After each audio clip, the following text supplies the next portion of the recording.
What exactly is this thing for? This little bar of metal that comes with most circular saws.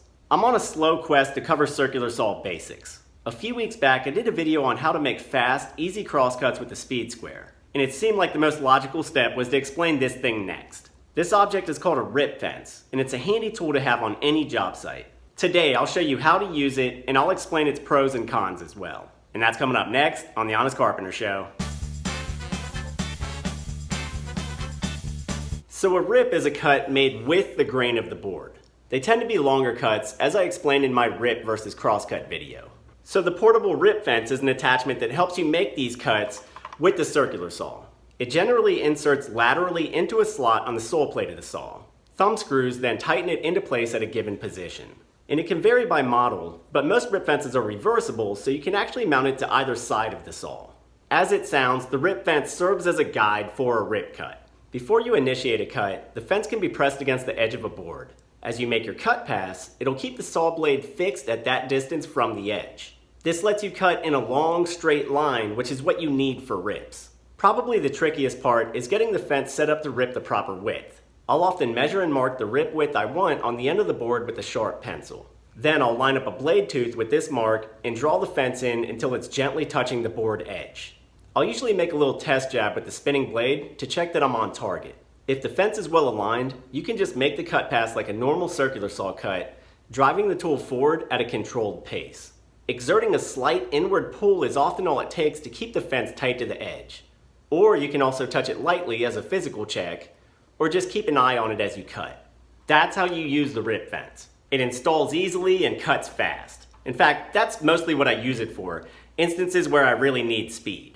On projects where you need to make a lot of fast rips and you don't have a table saw, it's hard to beat the rip fence for speed, so I always keep mine in my saw case and I have it nearby. But it does have a handful of drawbacks. The main one is that it's not terribly accurate.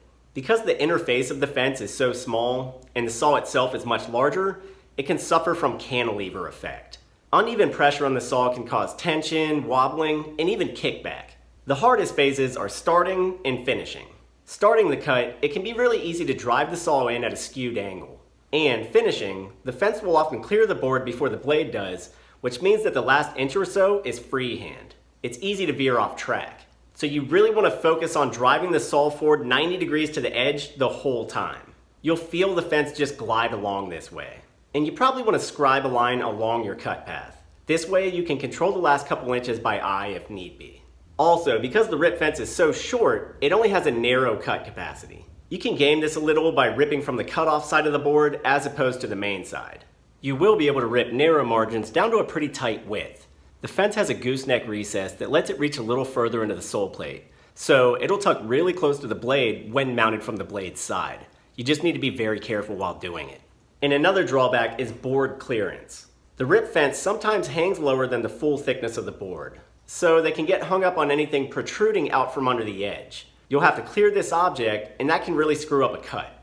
But since the circular saw is a downward pointing blade, you do want some blocks or sacrificial material underneath to prevent the blade from cutting a good surface. And you almost always want to clamp down a board you're cutting.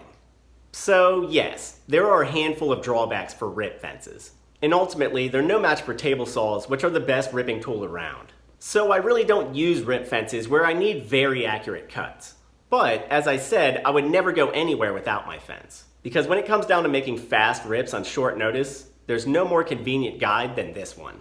What did you think of this video? Do you use rip fences? Do you have any tricks to add? Let me hear about it down in the comments. I'll link my saws and several other things below. Feel free to shop those links. And remember that when you do, we receive a small commission at no extra charge to you. As always, thanks for watching. Be sure to check back in for more videos coming up soon. And please consider subscribing and hit that little bell button to turn on notifications. That way you'll know the moment we post something. I'm Ethan James with TheHonestCarpenter.com. I'll see you next time.